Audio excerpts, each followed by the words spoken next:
Fuck it. But no, dude, you're getting old. That's pretty much what's happening right now. Yeah, it's only my left one. For some reason, like when I bend it for a long period of time and then I stretch it out, it'll pop. Or like if I'm bending it for a short period of time and I stretch it out, I'll kind of feel like it's readjusting or something. Yeah, Yeah, I don't know what's going on. it's called age. They might have to amputate. God. But how you been overall, man? Pretty good. Just got back from Florida. It's a good time. How is it? How's your golf game? How's your backswing? So I was actually the honorary putter in this situation. So when it came to we used the driving range a little bit, and Yeah. I wasn't terrible, but it wasn't good either. I can hit it. That's about the best I got, but it's not going straight. It stops right there. You make contact, but after the contact, it's pretty much game over. Exactly. So that's a start. But during the actual game, I was the honorary putter. So there were 3 teams, and whenever they wanted me to take a putt for the team, then they would call upon me. You pretty much got sidelined. Kinda, yeah. I mean, I can't even blame them because all of them they really golf, and I don't. Yeah. So Yeah, no.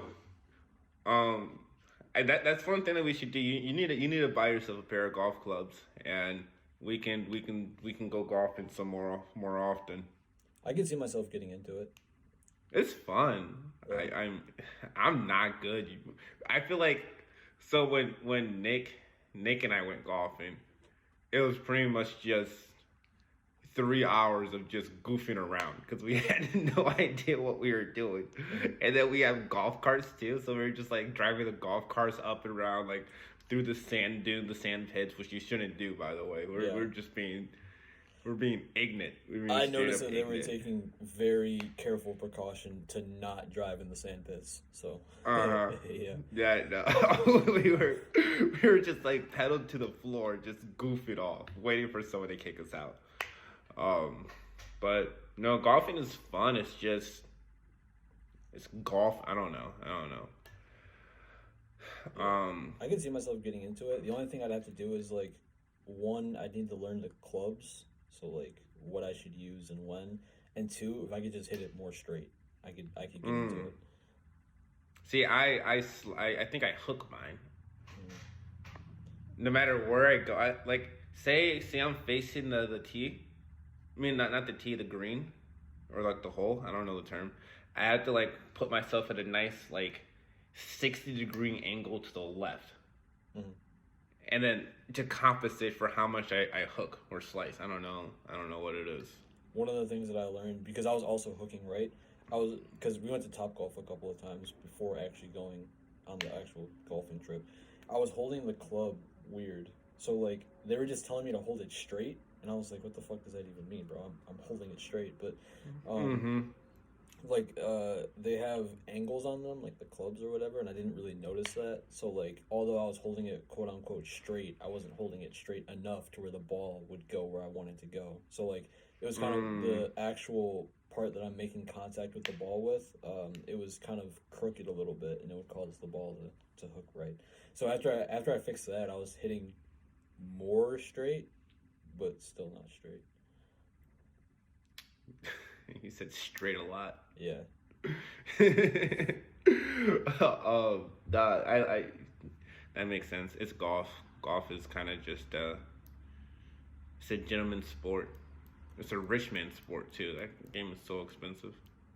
I heard someone describe it as it's one of the only sports where it's you versus nature. I thought that was pretty cool. Yeah. Well, they do that with outdoor track and field too. They'll have a world record for with wind and then without wind. Oh, really? Yeah, which is very interesting. Because if you're, walking down the street and you have a headwind, that makes a difference. And then if you have a tailwind, if it's behind your back, a huge difference as well. But yeah, overall, how are you doing, man? Good. We haven't talked since last year. Hilarious. Did you have any New Year's resolutions this year? Like any We had goals or anything? well, this is what we talked about in our last podcast, Mister. That's right. But like, are there any like main ones that like you're trying to focus on? Just like a brief, Um, like just cover it um, briefly.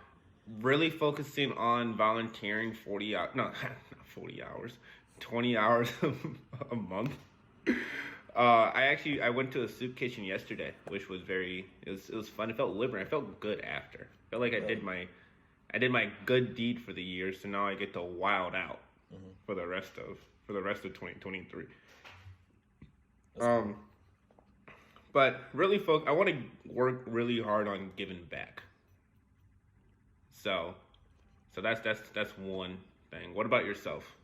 Um, Me too, actually. So although it's not my main focus this year, I was just having the thought not too long ago that since I'm going to University of Illinois Chicago pretty soon, that I want to UIC. yeah, UIC. That I want to link up with some people, and I kind of have this idea about like this thing that I'm gonna be calling the care package, and I want to make like these little packages that have like deodorant and toothbrush and toothpaste and stuff like that, and give it out to the homeless. I feel like I that'd like be a that good way idea. to give back. Yeah. I like that. You know how we were talking about like that can go. Well, that could be like our own little charity thing. Mm-hmm. Just 10% of whatever we do goes back. I like that. Yeah. I like that a lot. So I'm gonna see if I can do that this year. But my main goal for sure this year, travel and work on the podcast. I'm zoned in. He's zoned in, folks. Yeah, You heard it first. I'm zoned in. Triz is zoned in. It's gonna Let's be a completely different platform by the end of the year. Yeah, when do you start classes? On Monday. We Are start you early. excited? Yeah, actually, I'm really excited to meet people. It's Yeah. really good to be back in a physical classroom. It's been a while. You're gonna have fun. You're going to have fun. I know I will. All right, ready to kick this baby off? Yeah. Today we're talking about alcohol. I'm sure. No, you need to do a little bit more of a Here we go. more energy. I need more energy out of you. I'm not the intro guy, bro. You are yet to be the intro guy. Give me a little bit more energy. All right, ladies and gentlemen, boys and girls. Today we're going to be talking about liquid courage. Talking about alcohol. I'm sure that a lot of you have experiences with this, good, bad, ugly. You know, probably throwing up all over yourselves, probably having a good time, probably making dumb decisions, whatever have you. We're going to be talking about some of ours today. Tune in. How was that? that was a lot better. It was a lot better. What's your go-to shot? Are you a shot person? I'm more of a beer person, but sometimes, depending on the situation, I'll take shots at the start. At the start, you'll take shot. But is it beer before liquor, never been sicker, or liquor before beer, you're in the clear? I'm always confused by that one. It's both. Liquor before beer, you're in the clear, so you want to drink shots before you drink beer. Or beer before liquor, never been sicker. If you drink beer before liquor, you're going to throw up. Beer before liquor. Okay. Yep. All right. See, I'm typically in the clear because I try to stay away from beer as much as possible.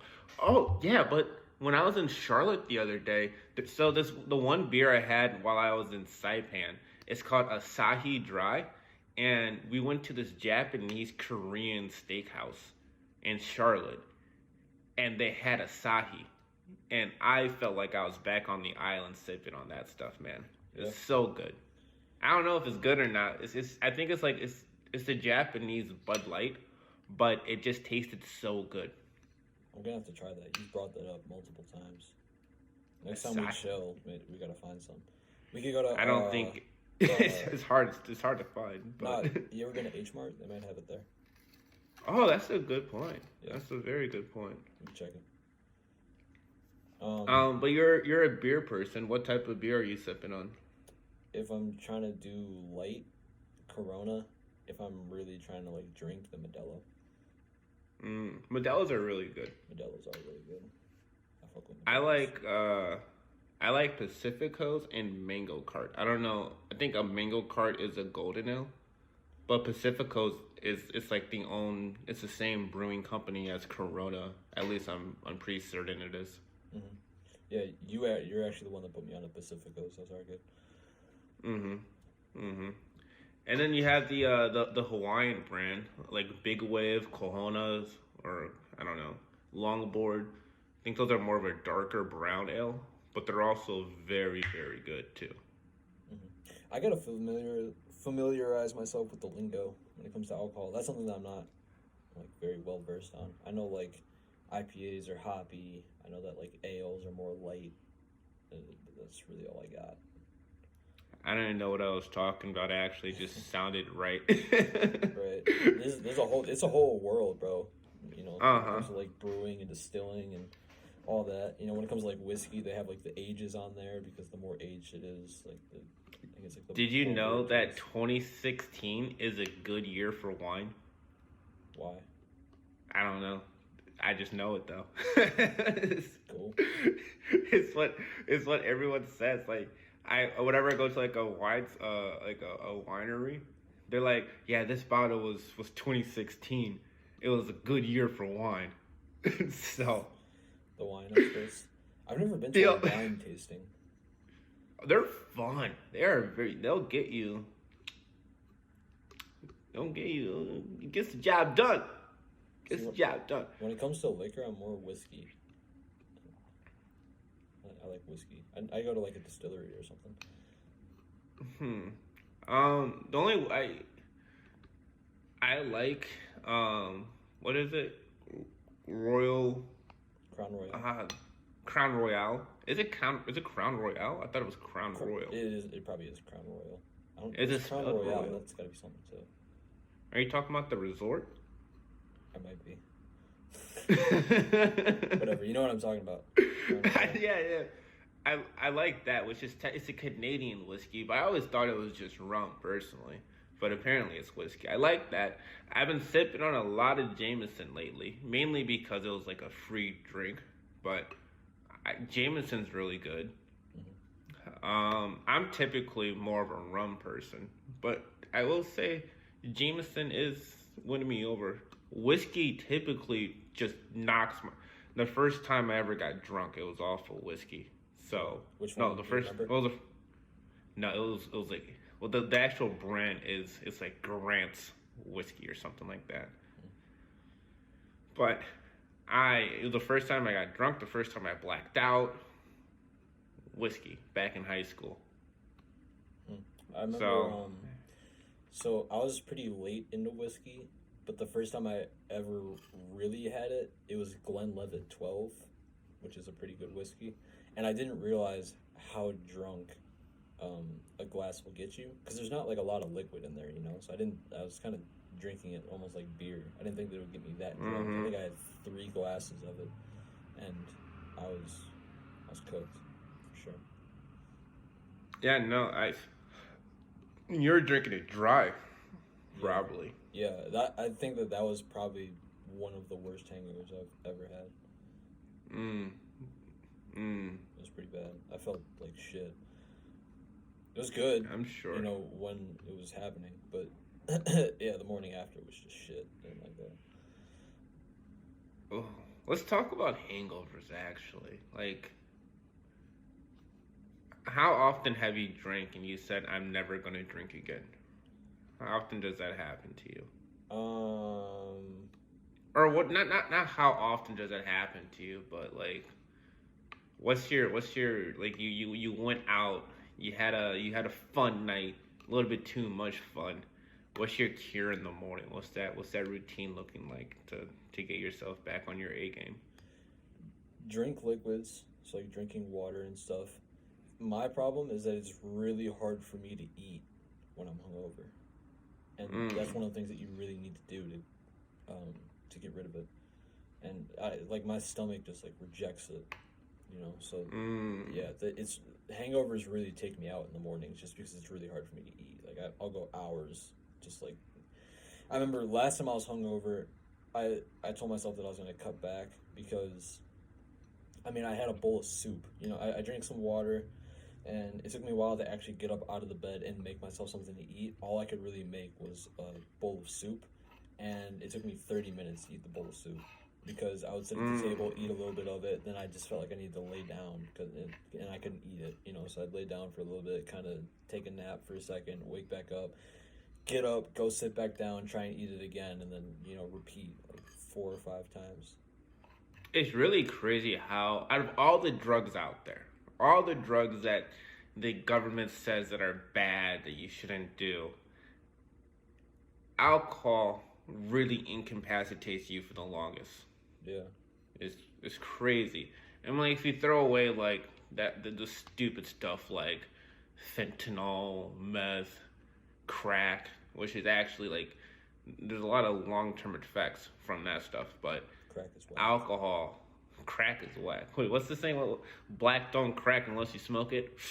I've never heard that before. But it's so true, dude. It's like whenever we're around a black person, like around black people, they're like, "How old do you think I am?" I'm so afraid. I'm so afraid because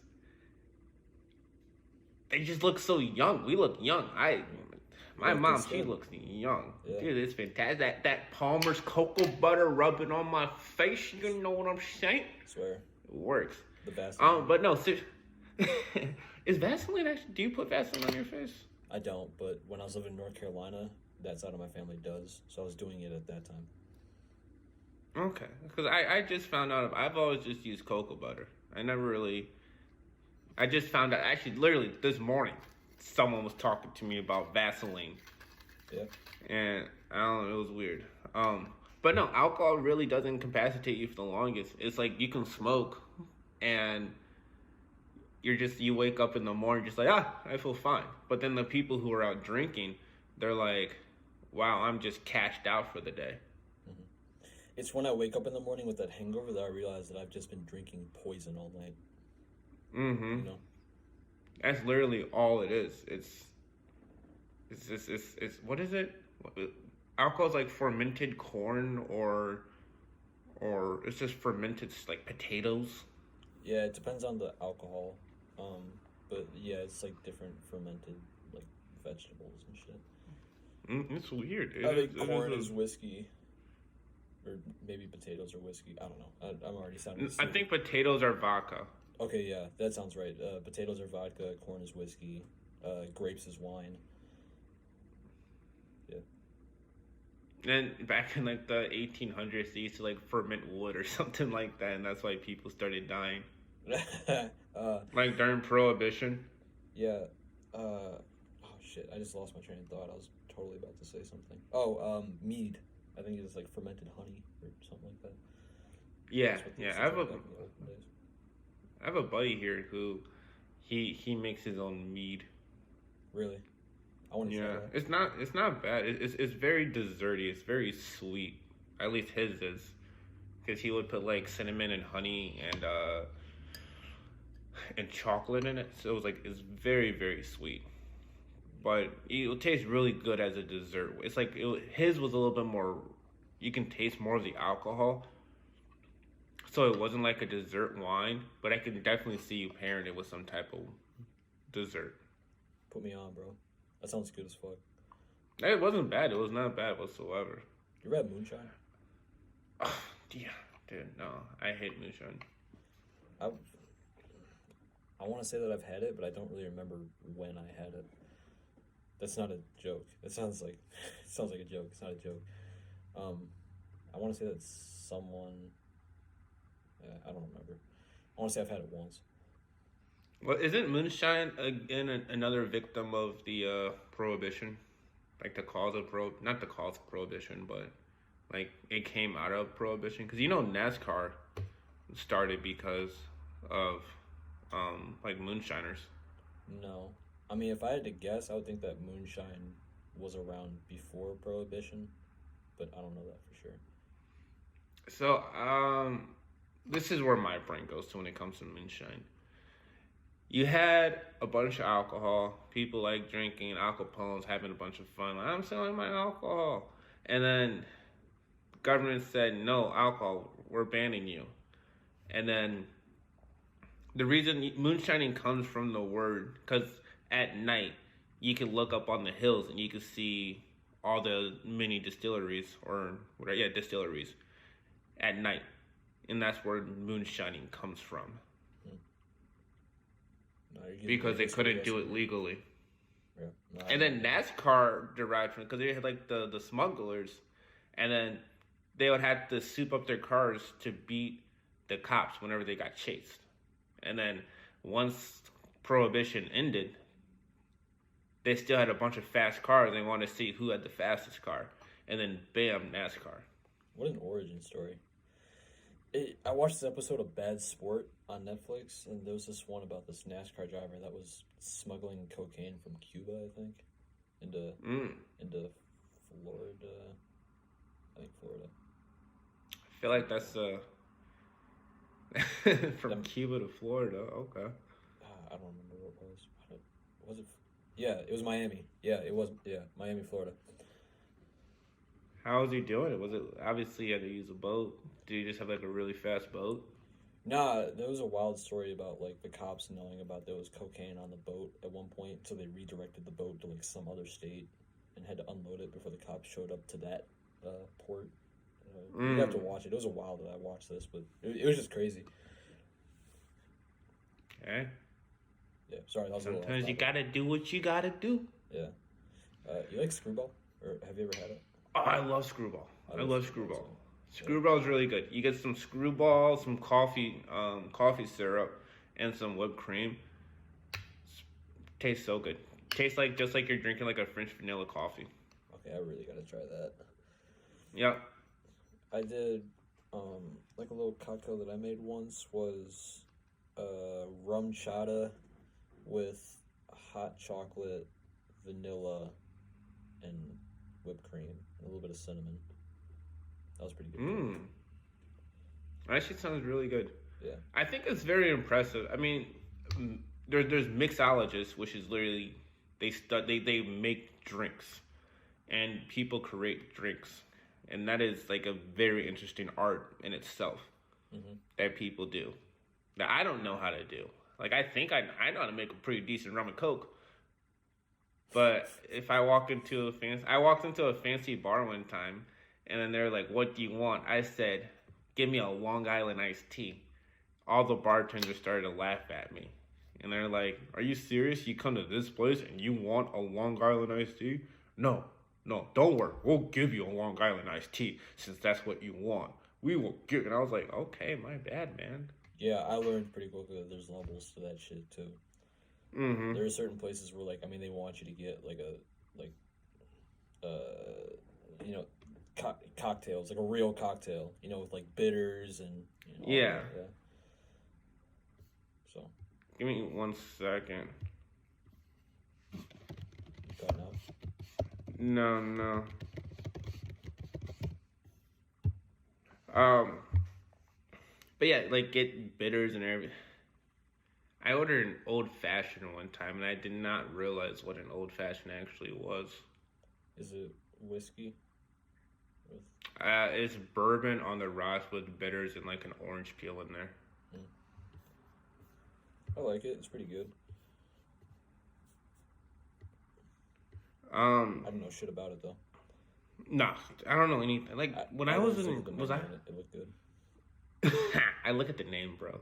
Yeah, exactly. Bro, I was talking to this girl, and I realized I was so far out of my match because she said, I was like, "Are you a coffee person?" And she's like, "Yeah."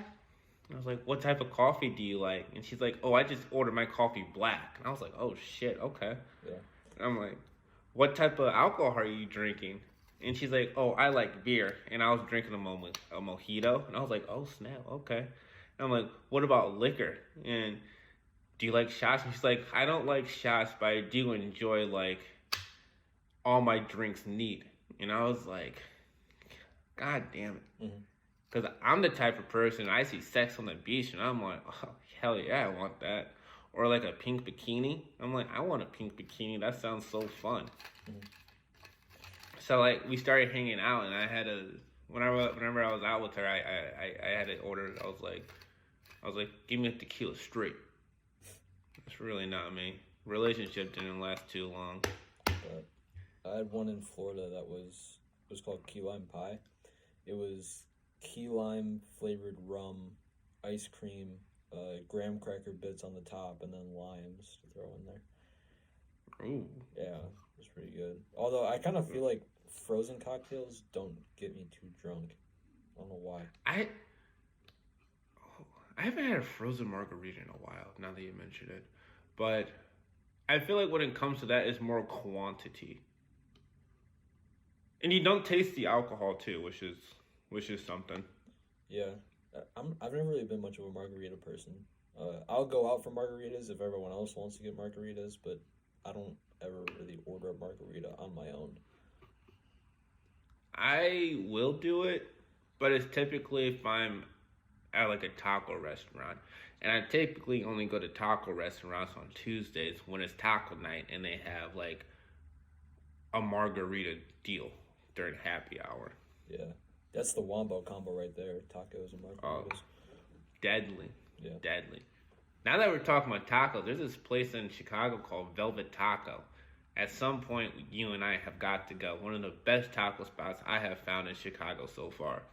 Either you told me about that spot or one of my other friends told me about that spot. And yeah, it sounds fire. Probably me. I'm a huge proponent for Velvet Taco. Velvet Taco, sponsor us. We'll do it for you. Let me try it first. No. Okay. Very direct. No. That's not the right answer. Do you remember your first time drinking? Yeah, dude. It was it was junior year Halloween. My parents left me home alone for the first time. I drank that Grant's whiskey. So I looked in my dad's liquor cabinet. I looked for the bottle as furthest in the back that had the most dust on it. Mm-hmm. Yeah. Right? Same shit. I blacked out so hard, and we went from my place to Kaylin's place back to my place to Eddie's to my place to Josh's. Damn, dude. Right? Blacked out. Well, I came to Josh's place, and apparently Josh's mom was like, "Yeah, are you drunk?" And I was like, "No." Yeah. The next day, I had a lacrosse match meet in Rockford, and then my dad was purposely running on like the rumble strips. I got hit.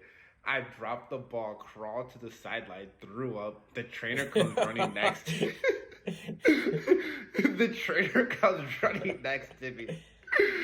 She's like, "Are you okay? Are you okay?" And I was like, Food poisoning. Okay, My dad, he's drives me home. Is he watching? Yeah.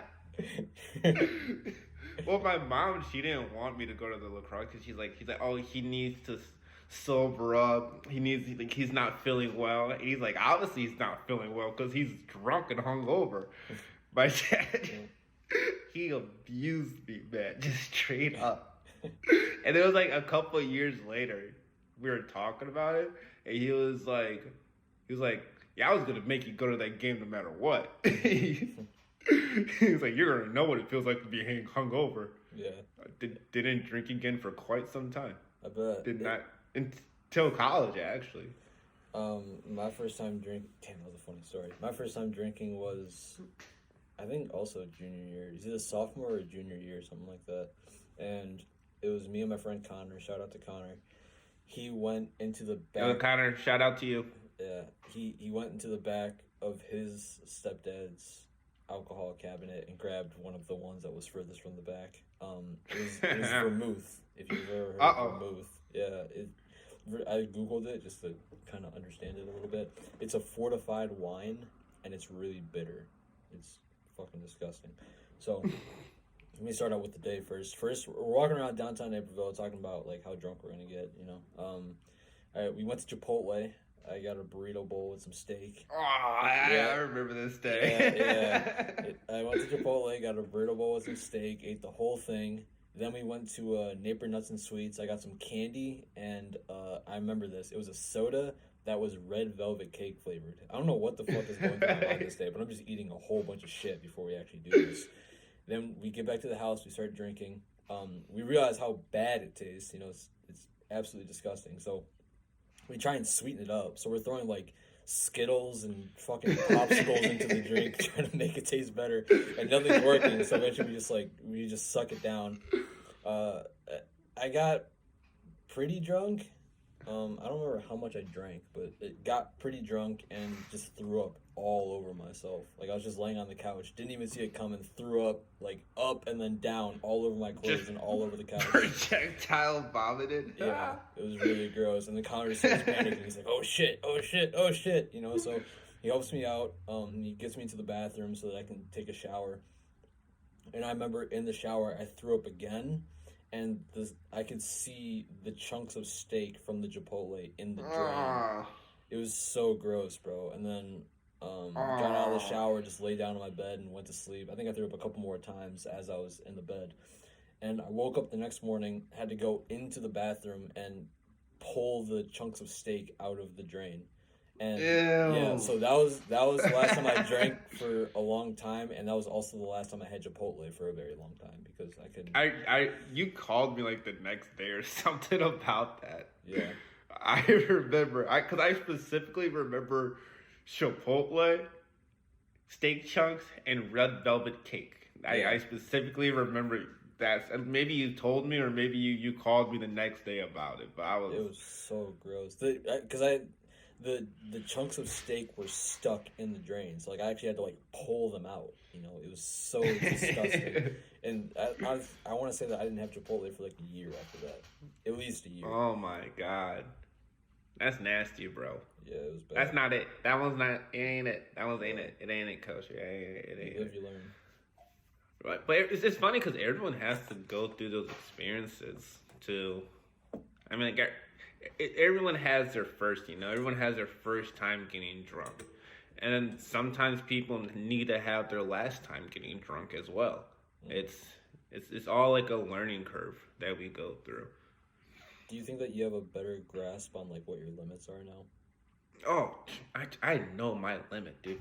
It's like, you know how like everyone has a tell where something happens and that's how they know that they're kind of that's how they know they need to cut themselves off or they're gonna keep going for the night. Mm-hmm.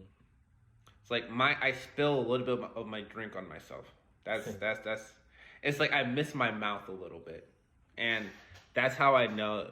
That's how I determine if I'm going to continue drinking for the night or I'm just like, no, I'm done. Mm-hmm. But typically, I don't know.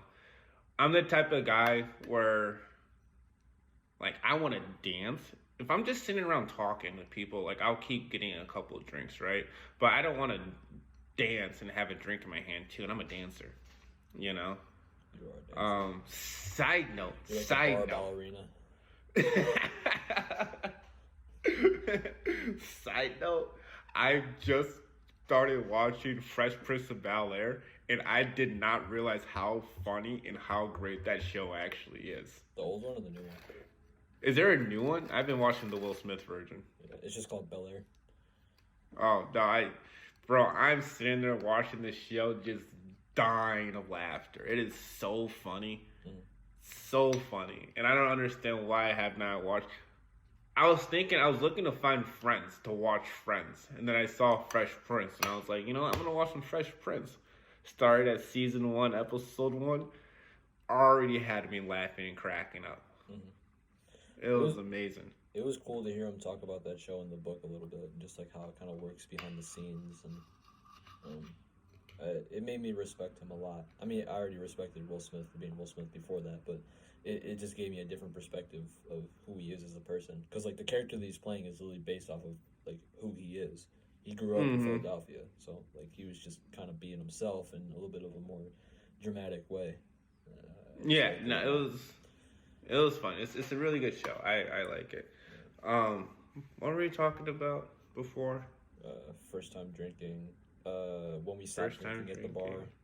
bar. Oh yeah. Yeah, but like that's my telltale sign. But typically, I mean, I'll just like one drink for me, and that kind of like fires me up for the night.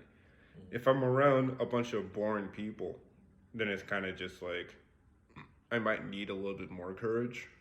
But it's weird when I'm around like you guys and like the childhood friends. It's more fun, and I don't need. It's already fun in general, and I don't need anything else to pepper me up. You know. Hmm. How many drinks do you usually drinking? Like if you go out to the bar? 12. I'm just kidding.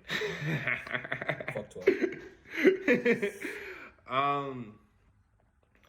So pregame, I pregame well, and then I might buy like 2 drinks at the bar. Mm. So you pregame before going to the bar? Oh yeah, you save so much money. I've never done it that way. I just go to the bar No? and start drinking now. Oh no, well, that's probably like the freshman in college and me speaking where I didn't have that many ways to get my alcohol. Right. I used to pregame before like going to parties or like going to games and stuff, but like never to the bar. Or sometimes when I go to the bar, like I'm sober as fuck when I walk in and drunk as fuck when I walk out. Oh no! You're doing it wrong, man. You're doing it completely wrong. You're Obviously. supposed.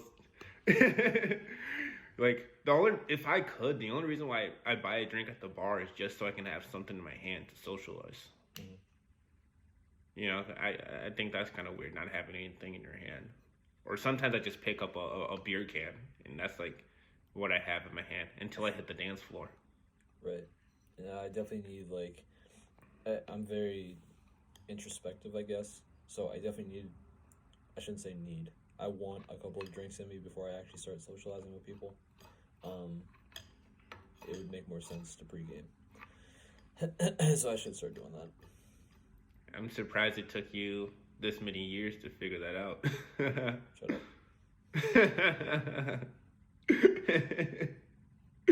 Oh, your birthday's coming up. You have any plans for your b-day? Nothing specific. I just want to grab some like dinner or something. I fuck with steak, so like a steak dinner would be cool. But that's really about it.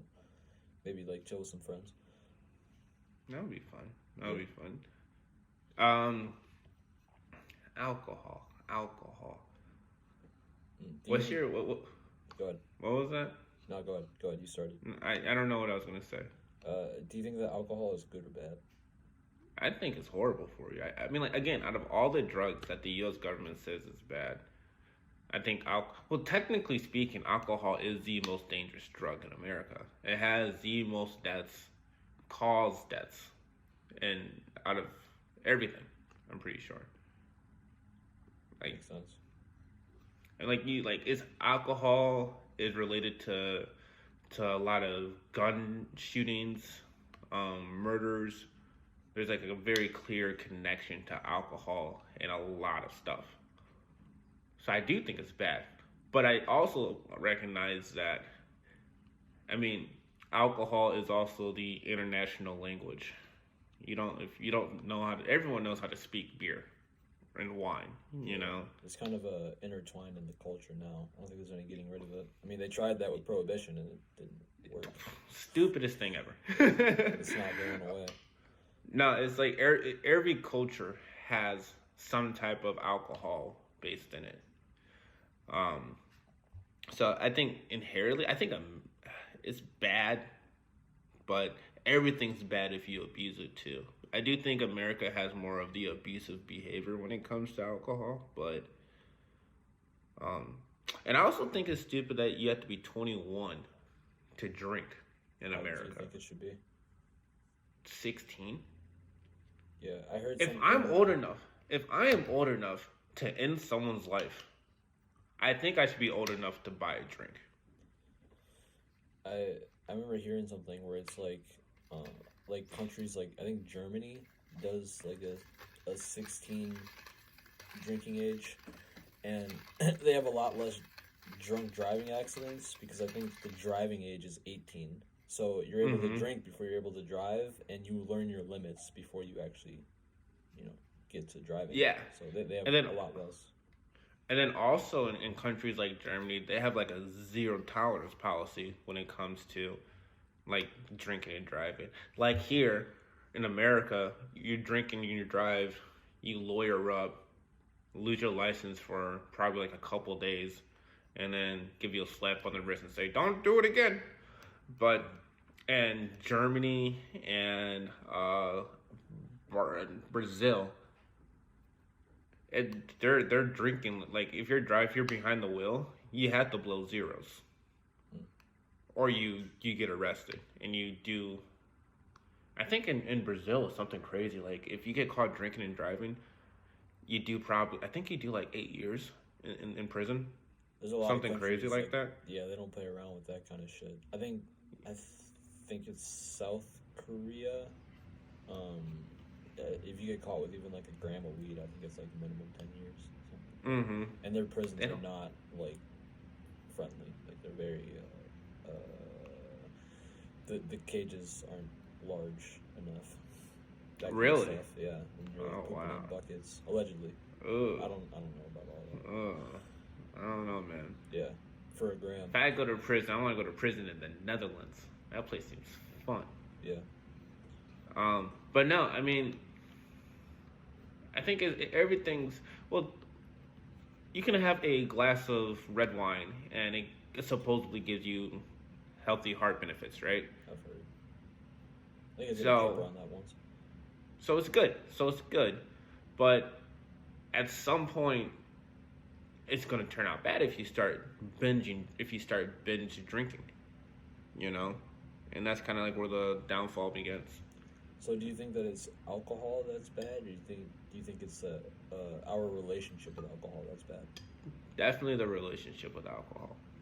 Yeah. So it kind of sounds like a United States problem more than an alcohol problem. Like Yeah. something about the way that our country runs gives us a certain mindset that allows for bad things to happen with alcohol.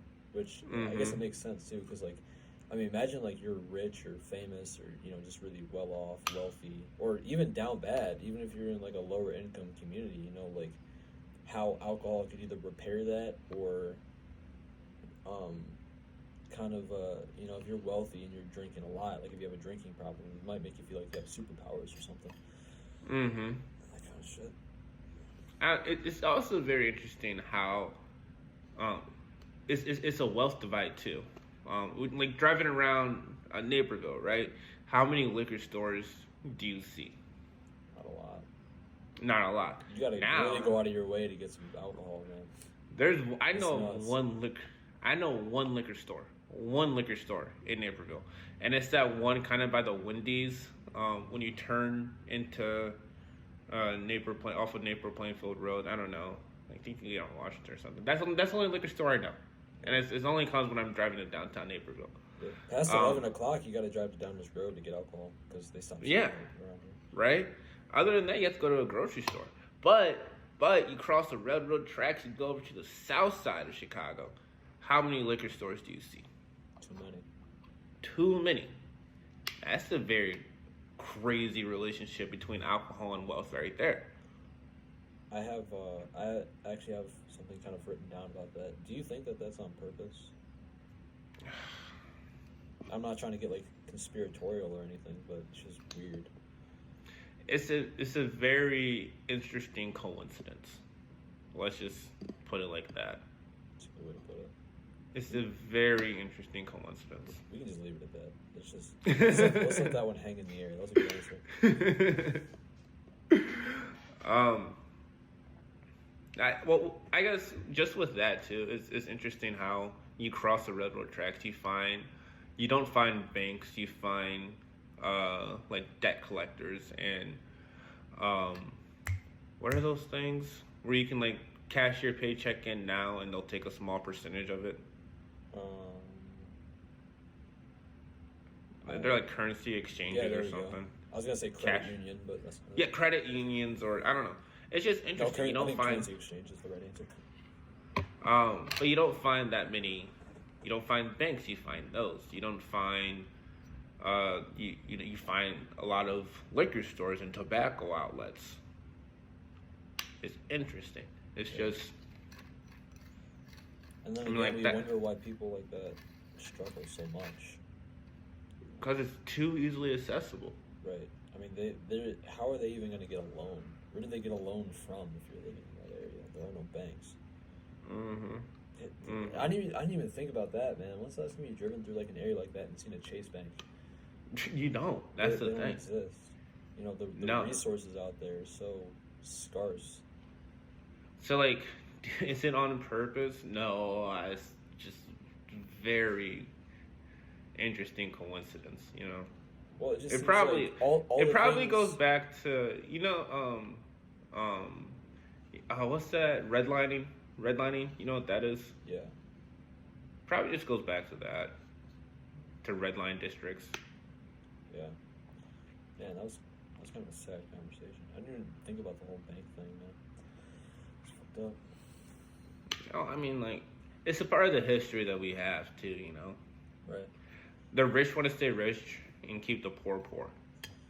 right. It's just like, is there a fix to it all, or does it just progressively get worse? Because you know, I've really been taking kind of like these deep dives into a lot of street politics and things that are happening in those areas, and you know, like it's bad. They grow up in really bad neighborhoods where there's a lot of drug addiction and murder and crime, and like there's not really any ways out. You know, I mean, then you're telling me this thing about not having any banks. Like I had never really even realized that there are no banks around there. I knew about the whole liquor Hmm. store thing. There's a liquor store in every damn corner, but I never thought about the banks. You know, I never thought about the currency exchanges and like they literally just don't have the resources to get out of that situation. And it seems like Hmm. if you're gonna make a better version of the United States, that like you should try and lift up those areas that are struggling so bad like that, and that goes beyond just like the South Side of Chicago and like those sort of lower income communities, but like also more rural lower income communities. You know, they kind of struggle with their own issues too, and like you're not going to find banks out Hmm. there either. So like how do you bring more prosperity to those areas without pushing them out? It's an issue that needs to be solved like moving forward. Like we really got to address that. Hmm. That's what. Well, I probably talked about it so many times and on this podcast, but that's kind of what Chicago's being gentrified right now. And if you make less than $75,000 a year, you can get put into an apartment complex where rent is 300, not $300,000, but $3,000. But you can pay around 1,500,000 to own this condo, which is absolutely outstanding. But the reason why they're doing it is because people, like, there's developers who are buying these properties in Chicago, pushing the people who live there out, but the city requires that, I think it's 30% of that property has to be at a price that's affordable for the people who currently live there can afford. Mm-hmm. And I think that solves a part of the problem, because I mean, like, if you grow up in an area, if you bring a kid from the south side to Naperville, it's life changing. It's life changing, because you just don't have we have two completely different problems. Yeah, but also like it also comes down to the family structures in those areas too. Because I mean, you ever heard the Mm-hmm. saying? It's like you can take a man out the hood, but you can't take the hood out the man. Oh yeah. You know, so I mean, like you can bring someone from the south side of Chicago to Naperville, and like they would be in a better environment. But how they adapt to it is a completely different question. So That I, is true. you know, when it comes to those areas, how do you inject more resources into the actual family structure and make sure that things are going well? You know, because I Hmm. mean, I've heard podcasts with a lot of street dudes and street gals, and you know, they talk about the things that have happened in their homes and how it affects them. You know, how do you even begin to address those issues? And sometimes you hear a lot of them, they have children of their own, and sometimes you hear about how they're raising their own children, and a lot of it is, you know, from our perspective, coming from more wealthy neighborhoods, some of it is a little unethical. You'd be like, I've heard stories about, parents giving their children weapons because, they got to protect themselves out there. And, I mean, to us, here in Naperville, why would you ever give your young child a weapon? But for them, it's more of a necessity to have a weapon on you, because there's dangerous people out there. So it's just little things like that. Sometimes you hear about them, like, they'll hit their kids, or just sometimes the way that they're raising them, you question it, but how much can you blame them? Because look at the environment that they're in. So that's a whole issue in itself. That's another podcast right there. Yeah. That is another podcast. We should do a podcast about lower income communities. I gotta do I would have to do really good research on that though. That will be like a lot of research and a lot of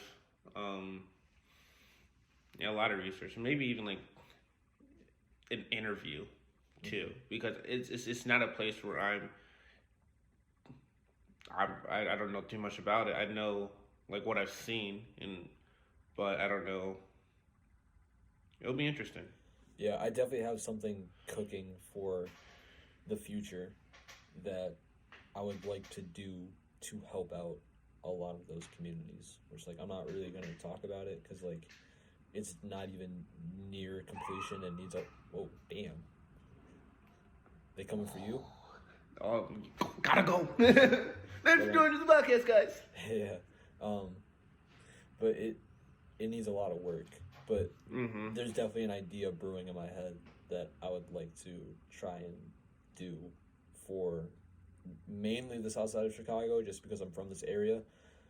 But maybe other. Well, you have to start small. I mean, yeah, it's like Basil started Amazon by selling books out of his college textbooks out of his garage. It's like you can't fix the world if you can't fix your community first. Right, but one of the things that one of my friends had brought up to me, shout out to Braden too. He had brought shout out Braden. He had brought up that a lot of people from those areas don't really like outsiders, and I am an outsider.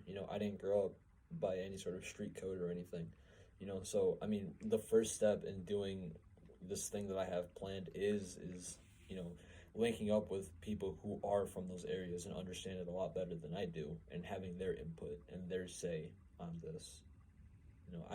Anything, I would want to link up with those people and then have them run this idea rather than me running it, and just help them with the funding and the execution and everything. But, again, like, I don't follow those rules. I don't follow the street code. So like, I would definitely want someone who more follows that code of ethics and understands how to maneuver things better than I do. Where do you think that passion for this? Because you, what's that one podcast you always listen to? It's like top 9 or No Jumper. Yeah, No Jumper. Like you're very interested in like the street ethics and quote unquote the hood. Where do you think that passion comes from for you? I touched on it a little bit when we were doing our cultural identity episode, but just kind of waking up to my own blackness and what that means and how we've been treated throughout history and where we've ended up now.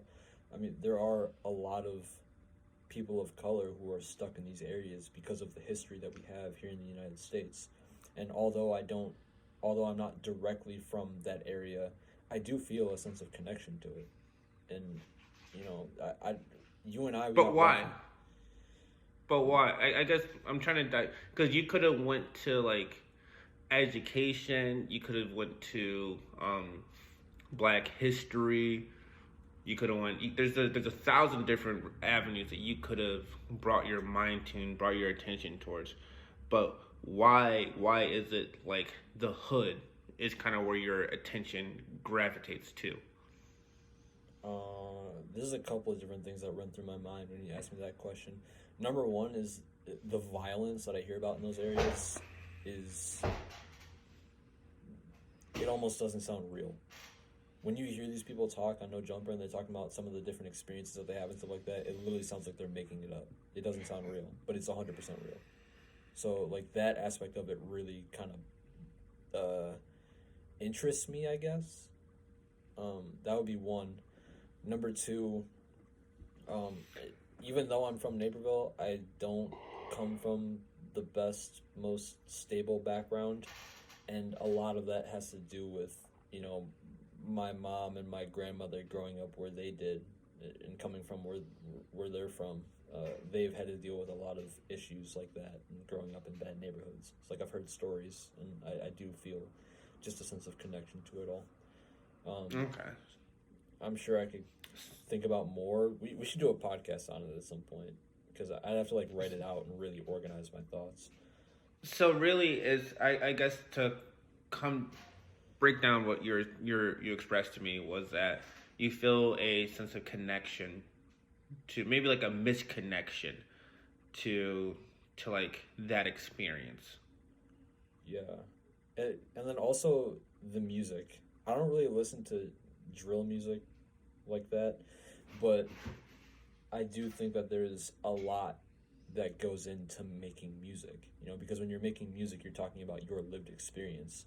So like when you do listen to drill music or music that's coming out of these areas and the things that they're talking about, like it sounds crazy to us, but to them it's real. It's real as fuck. Like it's not like they're just making that shit up, you know, like when they talk about pulling up on people and shooting people and making fun of dead people and, you know, selling drugs and doing drugs and, you know, I mean they're saying wild shit, but they're not just saying it just to say it. They're saying it because they've lived it, you know. When they talk about their family members who are strung out on crack and a lot of views on women, which, like, you know, coming from where we come from, are not the best way to view women, but that's how they do it. That's all real. That's what they grew up and saw growing up. I don't understand why that's so hard for other people to understand as well. It's like, you know, you're a product of your environment. You know, the people that they look up to in those areas, a lot of them aren't the most morally upstanding citizens that we have here in the United States. That's just a fact. J. Cole has a verse. He was like, I forgot. It's from one of his songs, like Heaven's Heroes or something. Give me 1 second. I can pull it up right here. Mm-hmm. It's called Heaven's EP, maybe. Yeah, Heaven's EP. I remember that song. And he was like, la la la. We grew up broke, but none of my niggas have went to Yale, but we've all been to jail. Yeah. Something like that. Right. That's you bring up a lot of very interesting points about the music in itself. I feel like this podcast is pretty much just a music podcast where we always end up just talking about music for like the next couple of minutes, like we 30 minutes. There a lot. We started with alcohol too. Yeah, that's the thing. But it's interesting. It is lived experience that they rap about, or maybe I mean like a lot of poets too. They don't just because they don't. Sometimes poets they might not live the experience, but they can see the experience through someone else, and then that's what they talk about. That's for sure how I feel. Is like, although I didn't live in the streets, I see it playing out in neighborhoods that are very close to me. You know? Is it kind of like you see the different? I mean, you see like how you live, and you also see how someone who's the same age as you live. Yeah. And you can just see the different, how different the lives actually are. Mm-hmm. And then also, when it comes to a lot of these musicians that are coming out of these areas, they're very talented. Like you can't deny the talent that you're seeing. It's the talent that they have in their minds and everything mixed with how they're growing up. That's making the music. You know, so like even though they're rapping about the craziest shit you've ever heard, there's talent there. Like they're making connections that a lot of other people in that area maybe aren't making. You know, their different rhyme schemes and what it is that they're saying and how they're stringing words together, and when they do get money, how they're spending the money. There's a lot to it. That's more than just, you can't paint it as just black and white, where it's like, oh, these are bad people, we need to get rid of this. You know, although I do think that drill music is having a negative effect on the community, I will agree with that statement. But like, there's more to it than just negativity. There's negativity, but there's also talent mixed with the environment that they're growing up in that's producing a lot of these people. Mm. Have you ever drank a 45? Colt 45? Yeah. Yeah, What's your opinions on it? it's alright. It's cheap liquor. It's horrible. It got the job done. It gets the job done. It does get the job done. A lot of stuff gets the job done, and it's horrible. It is horrible. Yeah. Um, no, man, you speak a lot of truth there. You do speak a lot of truth, and it's always nice to see. Obviously, you're very passionate about it because I don't know, your voice perks up whenever you get passionate about something. Well, I just wish that I had my thoughts more organized because I know that we're gonna get off of this podcast and there's gonna be shit that I didn't even get to say that I wish that I said. I have that thing where I always look back in hindsight and realize that No, dude, you either gotta get over that. either one I could have brought something up that I didn't, or number two I could have articulated something a lot better than I did, and I kind of beat myself up for that. You kind of got to get over that. It is what it is at the end of the day. You express what you wanted to express, how you expressed it. I mean, like, there's 1,000 conversations you probably could have done better in your life, but if you get fixated on them, you're not going to think about the future. That's true. Good point. Got to live in the present moment, man. It's the only thing that's real. The past is just a dream. The future, like, you can't predict the future.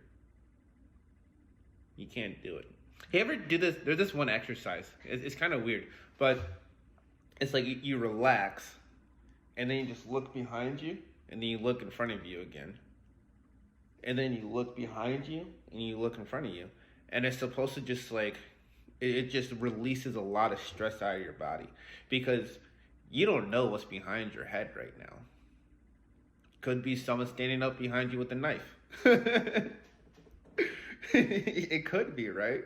But like, just turning around, it kind of like it tells your brain that you're safe. And I was listening to I guess I learned it from a podcast that I was listening to. But he was saying how a lot of kids who come from these areas and well, I mean, like, I guess black people in general,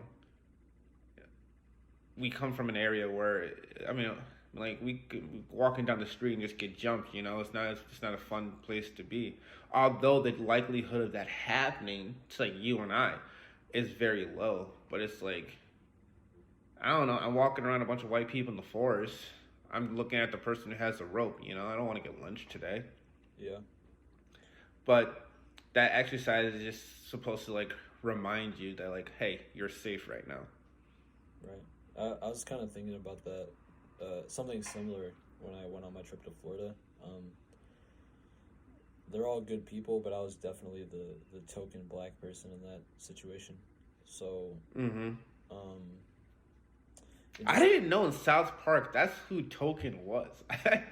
It took me so long to realize that his name was Token and he was black because he's a token black person. I did not realize that.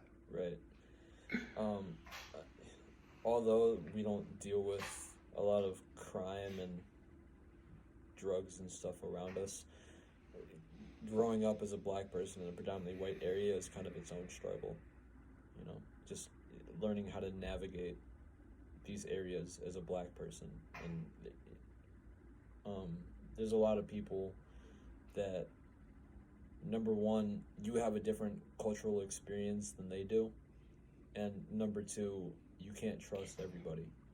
There's a lot of people in these areas that they don't like you simply because of the color of your skin.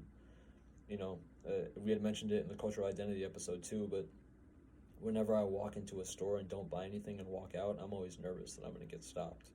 That's a real black experience, even though it's not dealing with crime and gangs and, you know, all these really violent things. It is something that we struggle with as black people in the areas that we grow up in. So I definitely want to highlight that. You know, and you and I were both we went through college and everything. You know, it's like navigating college as a black person is a whole different thing. You went to a school in Iowa, you know, so like I'm sure you were the minority in that situation. You know, so like And where I went to school, and like it was like CNN or ABC.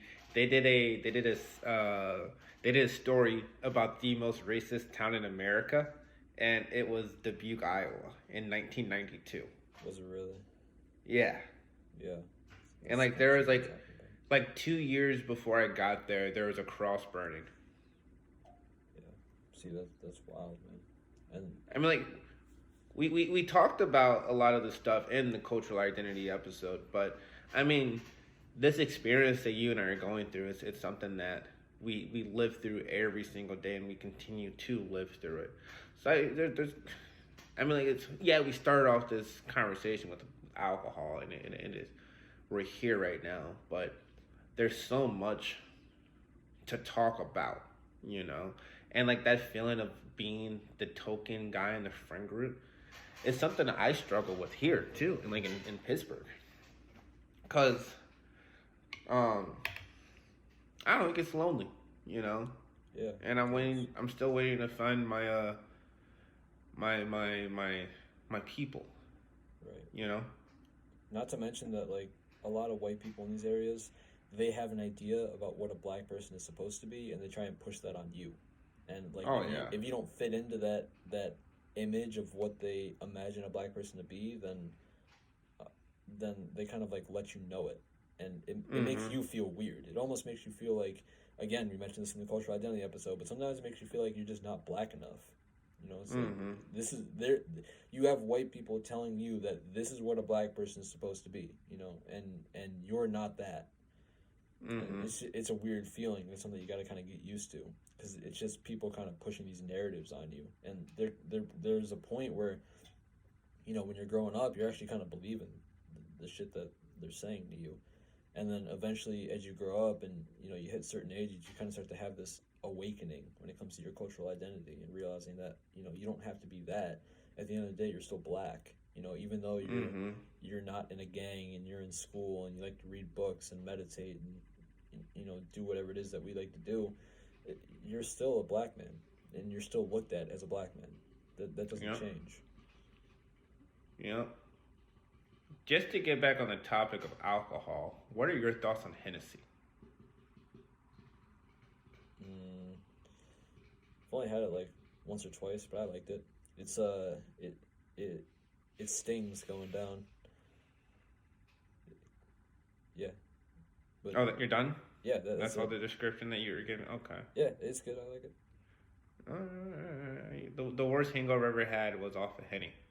Really, It was, it was horrible, horrible, I like it. absolutely horrible. It gives you whiskers when you drink it. Does give you whiskers, put some hair on your chest too. Yeah, I fucking like If you ever come to Pittsburgh, there's this bar down the street. They do $7 Henny shots. really.